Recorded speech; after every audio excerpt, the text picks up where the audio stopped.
Pembunuh korbannya dibuat biskuit dan sabun. Teman-teman pecinta cerita horor, kalian pernah mendengar tentang pembunuh berantai yang membuat korban-korbannya itu menjadi biskuit dan sabun? Nah, kali ini kita akan membahas salah satu kasus menyeramkan sepanjang masa, teman-teman. Tornada Xian Shuli. Siap-siap untuk terkejut dan ketakutan.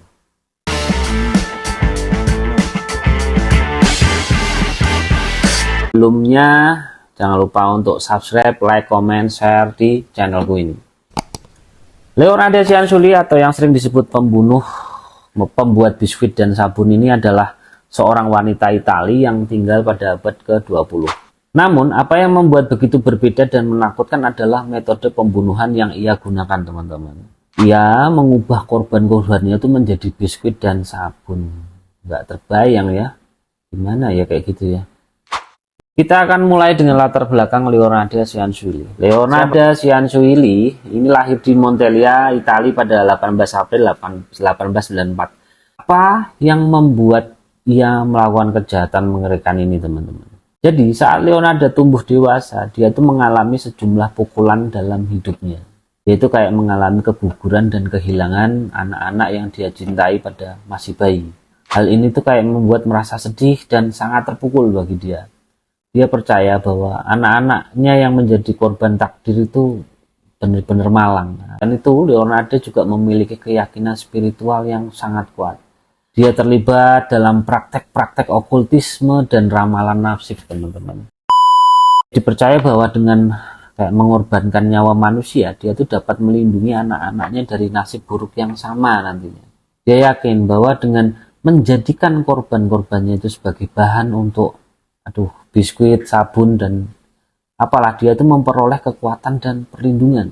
Kombinasi pukulan kehilangan anaknya dan keyakinan spiritual yang ekstrim, dan mungkin juga ada tambahan faktor psikologis yang belum terungkap sepenuhnya, membuat Leonarda itu melakukan kejahatan yang sangat mengerikan ini. Leonarda memiliki kemampuan juga untuk komunikasi itu yang sangat mempesona dan bisa memikat banyak orang. Dia menggunakan keahlian ini untuk mengelabui bahkan merayu korbannya.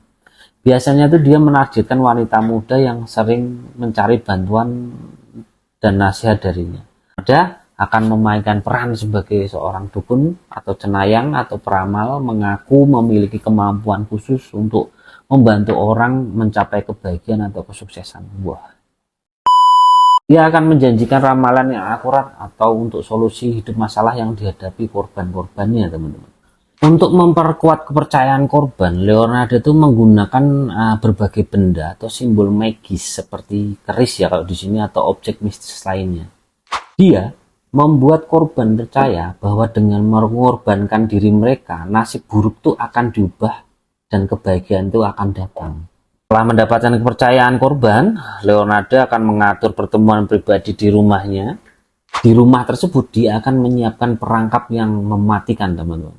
Leonarda membujuk korban untuk meminum secangkir teh khusus yang dia buat, di mana memiliki kemampuan magis. Namun teh sebenarnya itu tuh berisi racun yang dia persiapkan sebelumnya.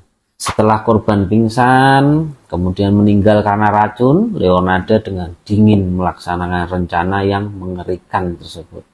Dia membongkar tubuh korbannya, memotong-motongnya, dan mengolahnya menjadi biskuit dan sabun. Leonarda menggunakan kepintarannya dalam merayu dan menipu korban-korban yang percaya padanya itu untuk melaksanakan tindakan sadis-sadis ini. Setelah beberapa korban hilang dan laporan polisi semakin meningkat, teman-teman, kecurigaan mulai mengarah pada Leonarda. Tapi Leonarda itu cerdik. Dia menggunakan trik dan kebohongannya untuk mengelabui polisi. Tapi sayangnya rencananya mulai gagal ketika polisi menemukan barang bukti yang mencurigakan di rumahnya. Akhirnya pada tanggal 30 Mei 1940, Leonarda ditangkap polisi. Proses pengadilan dimulai dan selama persidangan fakta-fakta mengerikan tentang kejahatan yang dia lakukan terungkap secara terperinci. Bukan cuma itu, dia juga dihadapkan dengan mayat-mayat yang dia buat menjadi biskuit dan sabun. Serem banget nih. Setelah persidangan yang panjang tahun 46, Leonardo Cianciulli dihukum penjara seumur hidup oleh pengadilan Italia. Dia menjalani hukuman di penjara wanita di Pozzuoli, Italia. Pun ada upaya banding dan permohonan pengurangan hukuman, namun hukuman tetap dipertahankan. Setelah itu, Leonardo menjalani sisa hidupnya di penjara. Dia meninggal dunia pada tanggal 15 Oktober 1970 karena serangan jantung di usia 76 tahun. Leonardo akhirnya tertangkap dan dihukum penjara seumur hidup, teman-teman, sesuai dengan kelakuan kejahatan yang dia lakukan. Hukuman ini menjadi penutup dari kisah gelap Leonardo Cianciulli, pembunuh pembuat biskuit dan sabun yang menyeramkan, teman-teman. Aduh, serem banget ya ini ya. Bagaimana menurutmu, teman-teman? Apakah kalian punya teori tentang alasan si Leonardo ini melakukan tindak kejahatan ini? Lupa untuk berbagi pemikiran dan pendapat kalian di kolom komentar. Jika kalian suka dengan konten horor dan misteri kayak gini nih, seperti ini, jangan lupa untuk subscribe channel ini dan nyalakan notifikasi supaya kalian tuh nggak ketinggalan videoku selanjutnya. Kita akan terus menghadirkan konten-konten seru dan menegangkan buat kalian, teman-teman. Terima kasih teman-teman atas perhatian kalian dalam videoku kali ini. Sampai ketemu di video selanjutnya.